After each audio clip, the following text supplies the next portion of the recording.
we're here with Miss Ranger here, who used to be my math teacher. Algebra 2 with pre-calc. That was hard. But it's okay. It's worth it now, because now I can do trig and calculus, and we're doing great. So Excellent. everything's going well. So Miss Ranger used to be a chemical engineer, and she's here to talk about it today. So I guess we'll start back at the beginning. So how did you get interested in doing chemical engineering, and what did college look like, and stuff like that? Well, I was always interested in math and science. Math was probably my first love. But this was way back in the early 1970s. And back then, if you were going to major in math, you were probably going to be a math teacher. And if you were going to do any STEM, you were probably going to be a math teacher or a nurse. And I was pretty ornery back then. I may still have a little bit of that, but I said, no, anybody can do that. I want to do something different. So I took a couple years to get to college. Money was an issue, but when I figured that out, I headed off and started out as a chemistry major because, like I said, I couldn't see being a math teacher, which is kind of amusing considering what I ended up doing for the last 20 years. So I started as a chemistry major and took basic, lots of chemistry, lots of physics, calculus, and the other things you had to take, you know, the English and the language. They made you take German back then because a lot of the scientific papers were written in German and they thought you should be able to read that. I don't think that happens anymore. You still got any of it? I do actually. I married a guy who was born there, so Oh, perfect. it's actually come in handy. He doesn't get too much past me. Yeah. So I finished my sophomore year at school. I went to University of Michigan, and through my brother, I got hooked up with a job at Exxon in New Jersey. Mhm. And they were great about hiring summer students, and they would just find whatever projects or, you know, small things for you to do. It was an actual summer job as opposed to an internship. I actually got paid for it, which was wonderful. And I found out that the whole place was filled with chemical engineers, and I had never known one before, had no idea what they did. And I found out what they did, which was a lot more interesting than being a chemistry major. Because as a chemistry major, for the most part, you sit in a laboratory. Shots fired. And and as an engineer, you got to get out into manufacturing and production or whatever you wanted to get into. So it fit my personality a whole lot better. It was also a much higher paying job. I think they were probably paying their engineers 3 times what they were paying their chemists back then. Which is still not a lot of current money, but it was a lot back then. Yeah. Wow. So I switched majors, was a little catch up, which is hard. It was also extra courses. I think it was 120 credits for a chemistry undergrad and 128 for an engineering undergrad. So that's an extra 2 courses minimum, sometimes 3, depending on how they count them. And then I had to fill in the courses that I hadn't taken during my sophomore year. So it was a lot, but I never regretted it. Loved the opportunities it provided. For me, it gave me, I think, good thinking skills, problem solving skills.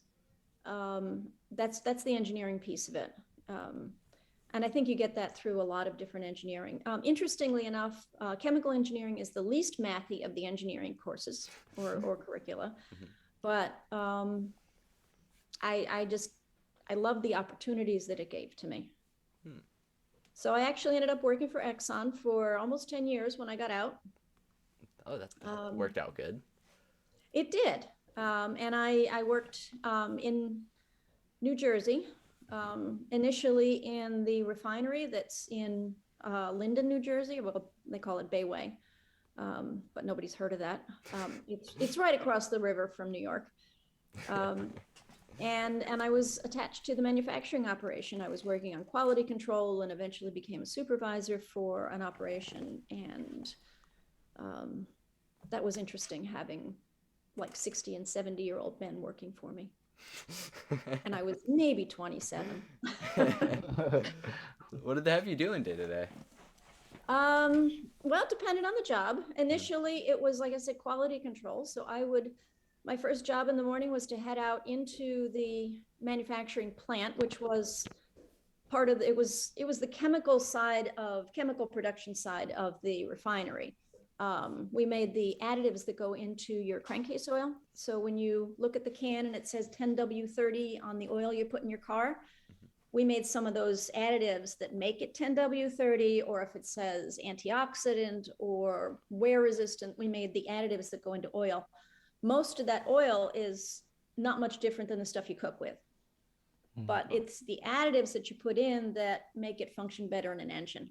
Keeps rust from happening, any corrosion or crud that is created in the engine as a result of the combustion process, because you will burn some of the oil in there.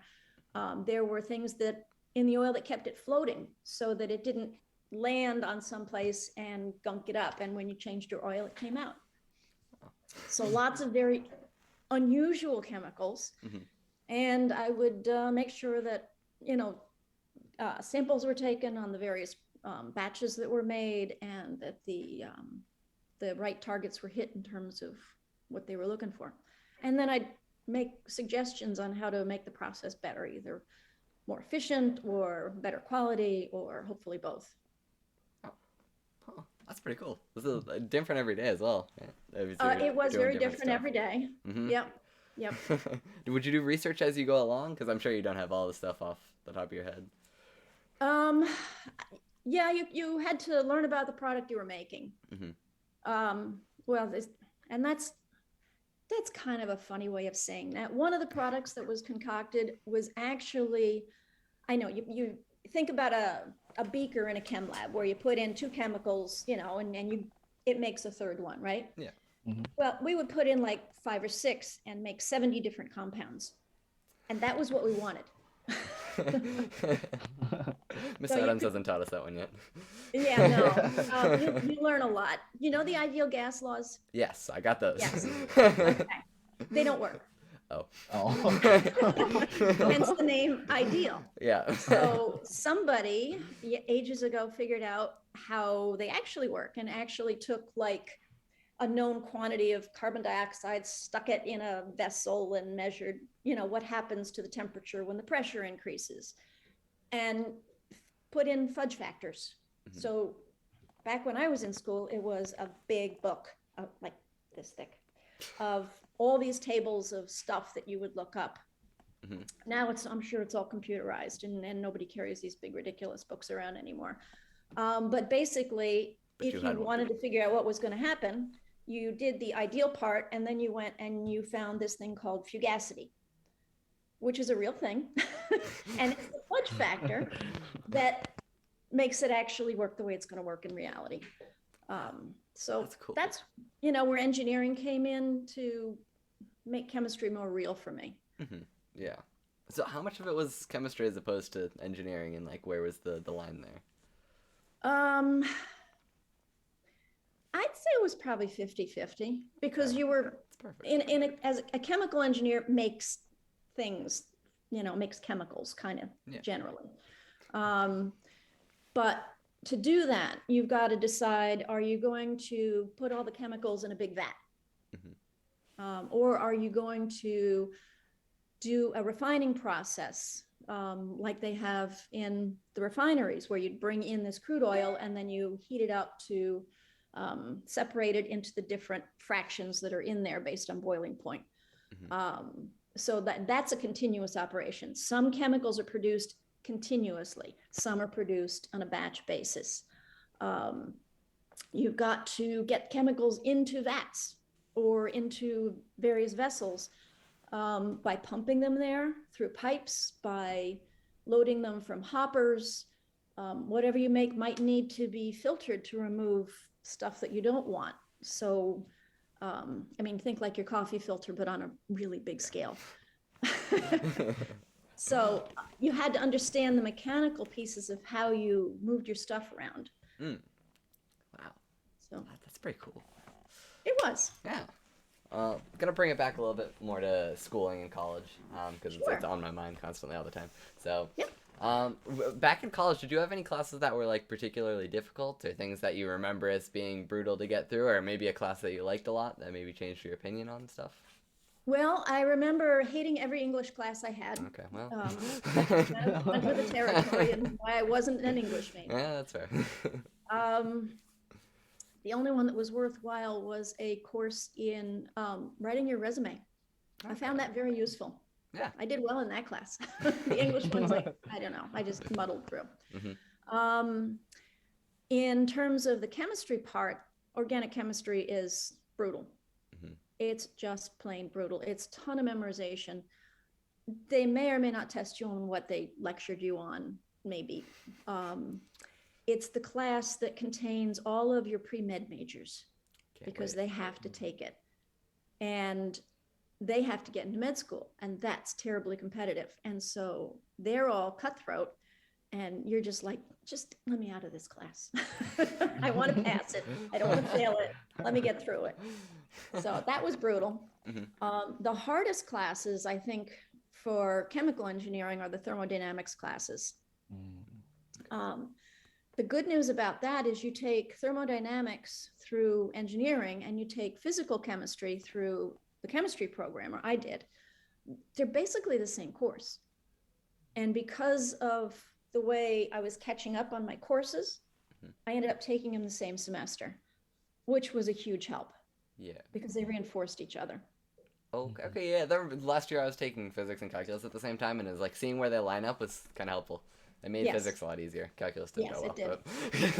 Did. Exactly. Seeing the correlation between classes is really cool. Jamal, do you have anything?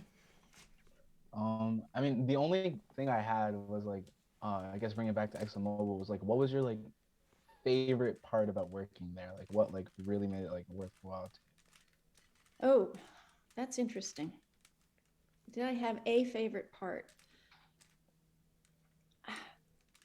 You know, one of the most interesting things was, it was really my first job out of college. And I was working with a whole lot of people like me.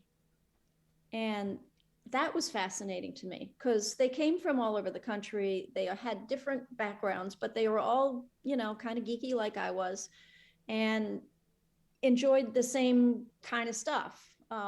So working with these people, and I can say good and bad things about Exxon, but they were really good at hiring really bright people. And I met some of the most interesting people that I've ever met in my life. I met the woman who went on to become the CEO of Ford Europe. Yeah, pretty impressive. Another woman left, got her MBA, and went on to become a consultant and worked Singapore and all over the world. Just went anywhere she felt like. That's so cool. Huh. Yeah, I didn't think about how they recruit. Yeah. How were you able to get that? Forgive me if you already asked, but get the internship in the first place. Or, well, not internship, but job. It was through my brother, who went to college with a guy who worked in the HR department of Exxon. Okay. And my brother was worried that I was going to go off and do something stupid. He didn't usually pay too much attention to keeping track of me, but if I went really off the deep end, and I needed a summer job. The first year after college, I had worked in the mall out in Ann Arbor, Michigan. That was a terrible job and didn't pay well. And I actually lost money. Paying for food and rent and what they paid me, I was losing money. Like I said, I didn't have a lot of money to go to school. So I tried moving to Michigan. I grew up in New Jersey, but I tried living in Michigan and not leaving Michigan so I could gain residency, which finally did work. After the end of my sophomore year, I was considered a Michigan. No, I wasn't a Michigan resident, but I gained financial independence from my parents, which means their income didn't have to go on any of my financial need forms. That was really useful. Yeah, so that was what I was working on. So I couldn't find anything resembling a job after my sophomore year, and I had to work. And there's people all over college campuses offering things, some of which are better than others. And one of the things that I found was you could take a job selling Bibles in the South, and you would go door to door selling Bibles to people. Oh. And Huh. it could be lucrative. It could be like really bad. I don't know. And that's when my brother said, no, I don't think that's a really good idea. I can't imagine the people that you'd run into. Oh, God. And probably most of them would be wonderful. And then, Well, you'd remember the ones that weren't. yes. And then where do you live down there, and all that kind of stuff. So, like I said, he went to college with this guy who worked in the HR department and knew what summer jobs were where, and was able to sneak me in. Worked out pretty good. It did work out very well. And how was the transition going from school where everything is, I guess we were talking more hypothetical and theoretical, over to working at Exxon where it's going to be more concrete? Or did they prepare you well? I felt pretty well prepared. The other thing you get in the engineering classes are chemical engineering labs. So in chemistry, you, not surprisingly, get lab classes where you have to stand in a lab and mix a couple things and see what you make and test it and, do that kind of stuff. But the engineering labs were amazing. They had like scale model equipment. So where the vat for the chemicals in the plant, the actual plant might be a 6,000 gallon reactor, they might have a 100-gallon reactor or a 500-gallon reactor. But it would have the pumps and the pipes and the filtration systems and overhead compressors to capture bad gases that come off and anything else that you would need to be a chemical engineer. And those labs were fun. And you learn just everything because it was all about the common sense. So there was one lab. There's this building that it's a bigger building now. I've seen pictures of it, but back then it was a 2-story building.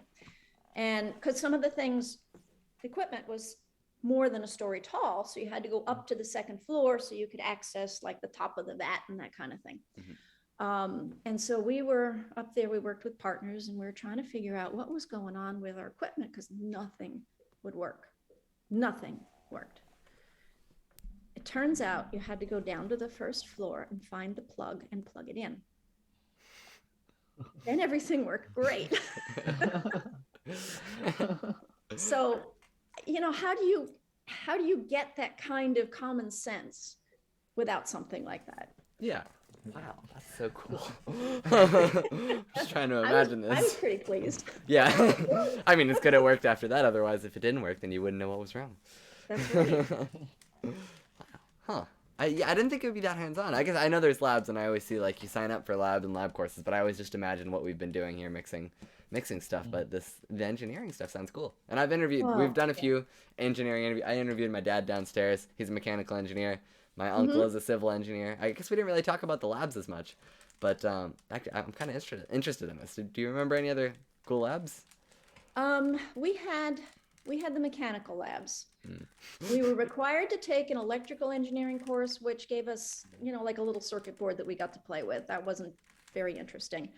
Though that was it. I know though that the mechanical engineers had labs, and I know that in order to maintain and develop the interest of the students from the beginning, a lot of colleges are moving to putting labs earlier.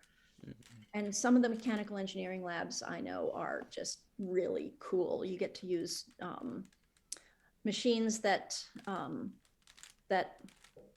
redundant term, that machine parts for you. So you design, a widget and stick a piece of metal in a machine and it turns it and creates the widget for you. Ooh.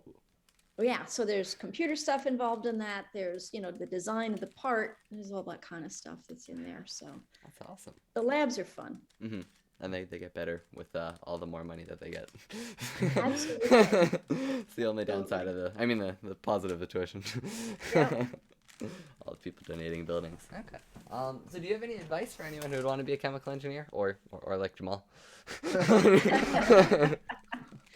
Well, I know it's a little past where you are right now because you guys are both seniors, right? Yeah.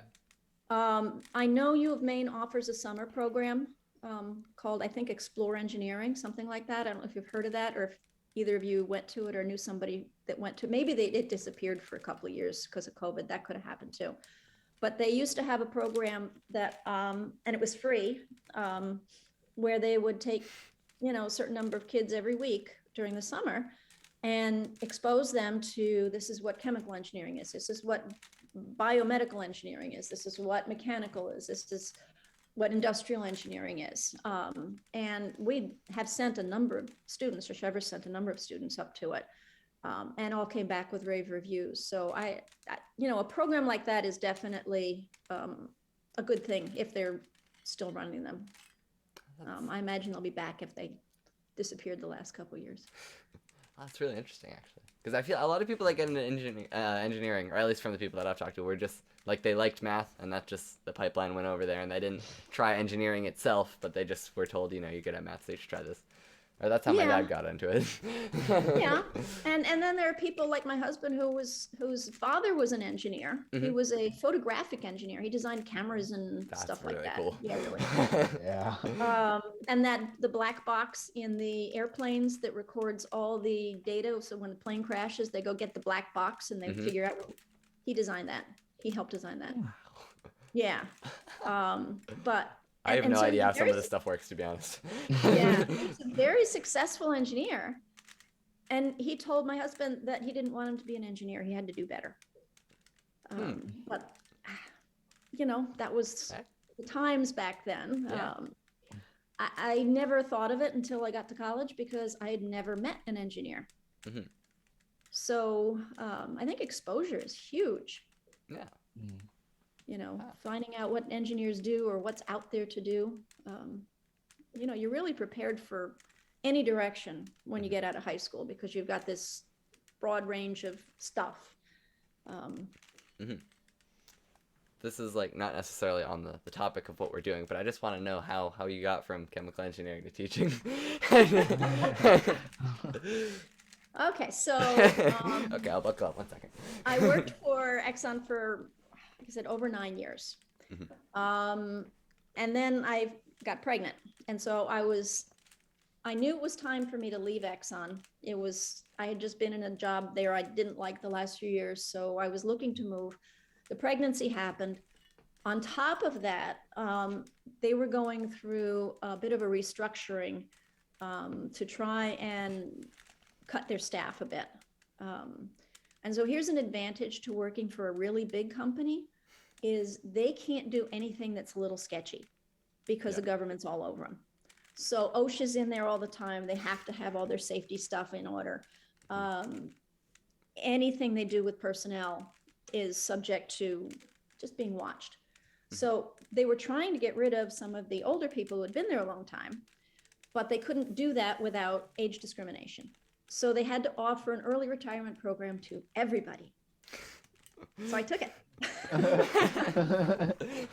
So I actually secured a pension that I finally started receiving a couple of years ago. Mm-hmm. Not a large one because I wasn't there that long, but I took their little cash bonus and left and figured, I'll stay home with the baby for a while and see what happens.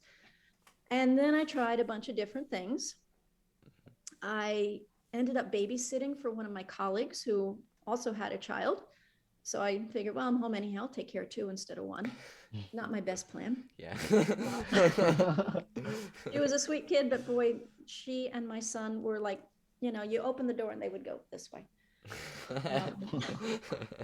They weren't meant to be together. No. And then one of my former colleagues had left Exxon as well and started a consulting company and hired me as a consultant. And I actually worked, it wasn't Exxon anymore. The refinery had been bought out by a company called Tosco, which is an oil refiner. And I went back and worked with a lot of the people that I had worked with before and helped them out with some project work. And I went in about 2 days a week when my kids were little. It was wonderful. Then we moved to Maine, and I had no job. Why Maine? And Do you guys have family up here, or did nope, you just no? nope, we Just went to Maine? visit. We had friends that moved here, and we loved it. So we said, why not? Okay, why not? Why not? I remember driving over the old Casco Bay, the $1 Million Bridge, Oh, coming into Portland and seeing. Remember the old airplane that was driving into I do. the little restaurant there, and I'm going, I want to live here. So we made that happen. But then my job went away. And after we had been here a while, my husband looks at me one day and says, "You're getting stupid. Go back to work." That is a quote. So I had the Sunday paper, and I opened it up to the want ads, and the first one I saw was Chevrolet's. And at the time, my son was in 8th grade. He was applying to Chevrolet's, and this was like right at the end of February vacation or right before, something like that. And I had to take all of his application papers and bring them to Chevrolet's. And so I walked into the admissions office, and which was in the main building back then. It's where Dr. Moran has his office now. That was admissions at that point. Okay. Turned in the papers, and I said, "Oh, by the way, do you hire people that don't have teaching degrees?" He said, "Well, go across the hall and see what's over there." I said, "Okay." So I walked over, and I think it was Mrs. Connick that I met, or the other woman that was a secretary at the time. They looked alike. It was really hard for me to tell them apart back then. And ended up talking to Mr. Mullen, who was the principal. And he said, "Sure, why don't you come in and kind of see how a class goes?" So I ended up teaching Mrs. Ryle's freshman science class for a few days. That's where they had lost the teacher mid-year. It was like February. And they were so desperate that they hired me. It's really a win-win. Your son gets to go to Chevrolet's. He gets to go for free. You get a job. Wow. It did beautiful. work out well that Beautiful. way. Yes. Yes. And then my daughter as well, a few years later. Not that they paid me enough that, that was really worth it, but back then it wasn't too much. But so I did that class the first year, and then I met Mr. LaValle at the end of the year because they had an opening. So I came in the same year Mr. Swanberg did. I don't know if you knew him because he was kind of in and out. I had his chemistry class. There we go. He's not teaching anymore. Right, at Chevrolet's, right. But, so Jamal doesn't have. He didn't have him last year, but I had him. Right. So Mr. Swanberg had come in as a part-time teacher the same year I did, and he had a couple of algebra classes and one of the chemistry classes, and he decided he would rather teach just chemistry after that. So the opening was now in the math department. So Mr. LaValle came in and said, "Well, what's your background?" I said, "A chemical engineer." And he goes, "Okay, you can do math." That was my job interview for being a math teacher. Good job, Mr. LaValle. I can see that. That makes sense. It's kind of Mr. LaValle all over, isn't it? 100%. Yep. Little did I know. Oh, I got another little reminder here. Oh, Okay. lovely. All sorts of math class. How'd you end up doing stats? I asked for it, which Oh, is really? yeah, because I started out being just regular algebra 2. I taught 4 sections of that and one of something else that kept changing. One year it was algebra 1, one year it was geometry, one year it was, I don't know, geometry stuck around for a little while. And then the algebra 2 honors teacher retired a couple years after I got there. And so I took that job because I was also taking the math team coaching job. And those two really go hand in hand because that's where a lot of your math team kids come from, is that algebra 2 honors class. So I took that and did that for a while with regular algebra 2 and an occasional something else. And then It's a very decorated room. yes, it's awesome, isn't it? It is. I'm glad he hasn't taken. Well, he can't really take all No, that they're stuff. not going down. No. But then the teacher that they had hired to do stats left, and I said, "Well, we had a department meeting." I said, "I'd like to teach it." Mr. LaValle looked at me and he said, "Well, what are you going to give up?" And I said, "What do you mean? What am I going to give up?" He said, well, you've got an honors class. Do you want to give that up to do stats? And I said, well, why do I have to do that? And he said, well, it's fair. And I said, well, then how come you're teaching two different honors classes? Because he taught Calc BC and Geometry honors. And he went, So that's how that went. But I love probability. And Yeah, I had just finished up my master's degree in mathematics teaching through UNH. Mm-hmm. It was a summer program I did. And I hadn't taken stats in college, but I took it in the summer program. Mm-hmm. So that's how all that worked in. I mean, you did Yeah. Cool. Yeah, stats is really fun. I'm having a good time. It's wonderful. It is. Yeah, it's good. It's good. Okay. I'm trying to figure out if I have any other chemical engineering related questions, or I just don't want to go to pleasantries. But So what is, this is a STEM certification you're getting? it is. It's for the distinction. It used to Okay. be like to go out into the community, but they also opened up to do more like intangible things, I guess. I don't know. Yeah. So I figured this would be cool. I just wanted to talk to different people in different fields. So we've done, as I said, a couple engineers, and then we did Yeah. nurse, pharmacist, and I'm forgetting. Oh, we're doing Miss LaFrance on Wednesday. Oh, cool. Very nice. Yeah. So Very nice. it's kind of just collecting information. It's kind of cool. I'm having a good time. Yeah. Um, Is it changing your minds about what you want to do, or? I don't know. I don't know. 'Cause Jamal's influenced every time we have a new guest, to be honest. Honestly, yeah. You're going to Actually, be a now that I chemistry think major about it- next time, right? Yeah, like I don't know. I'm thinking about it because like Or bio? I have, oh yeah, like I'm back with friends. But like, what was it? Before or like after we talked to his uncle, I got really into civil engineering, and then after we talked to his two swim coaches, which was the pharmacist, I got a job in the pharmacy. So it's like, I don't know. I guess Cool. I'm probably like weak-minded or something. 'Cause every no time- problem with that. Well, you're It's learning not new bad. stuff, and everything's interesting, right? yeah, everything's interesting. Right. I'm afraid of the math. Like I always thought chemical engineering was cool, but I'm afraid of the math. I really love chemistry. There's the least amount of math in chemical engineering. Mhm. If you want the most math, go be an electrical engineer. I'm good. Those numbers aren't real. They're literally not real. They aren't. They aren't, but they're so necessary.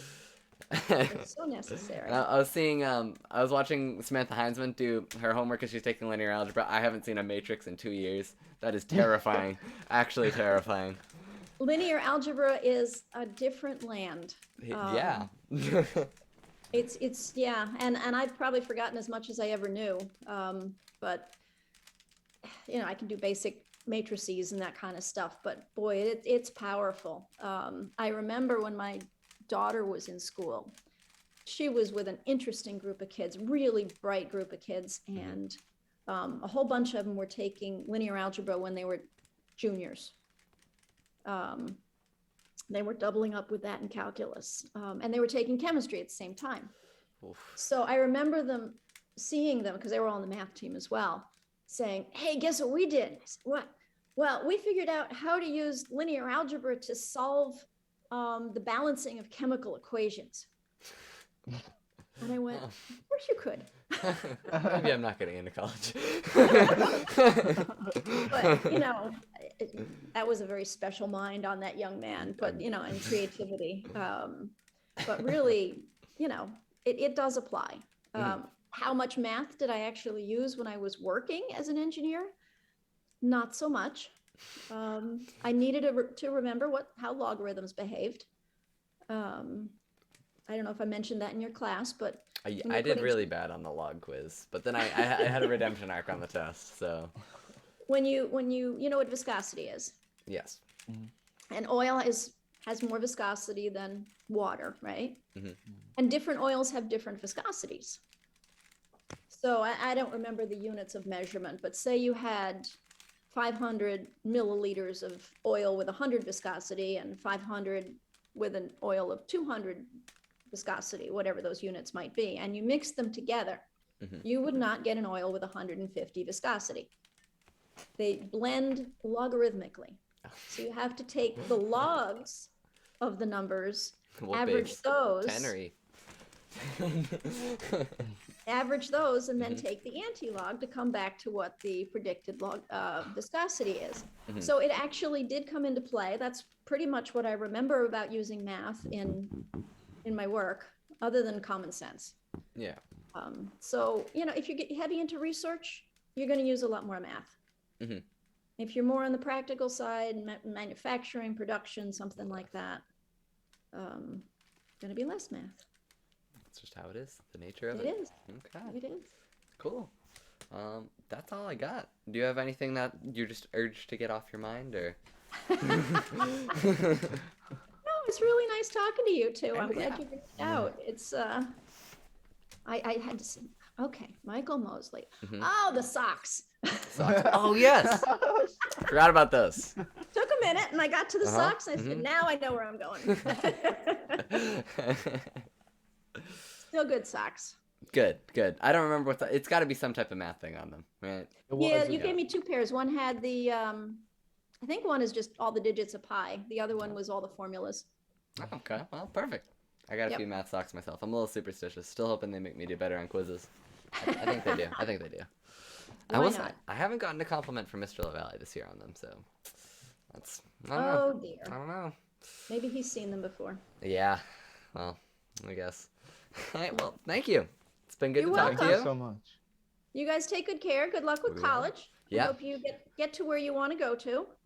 Me too. Johns Hopkins sounds like ambitious, but It is a good ambitious. plan. Yeah. And Jamal, I hope Georgia Tech works out for you, because even if you don't stay chemical engineering, they have got so many opportunities down there. Same with Johns Hopkins. And I went to Michigan. That was one of the greatest things about being at Michigan. I wanted to switch from chemistry to engineering. It was there. I could have switched to any engineering. They're all options. there. Yeah, they have aeronautical and I can't remember the underwater version as well. So they have them all, and it's just neat being able to do that. So don't worry yourself going forward. If you find that you need a little deviation or something else, you'll be able to do that. All right. Perfect. Well, thank you. Have a good night. Thank you so Alrighty. much. Good to You talk guys to you. take care. You too.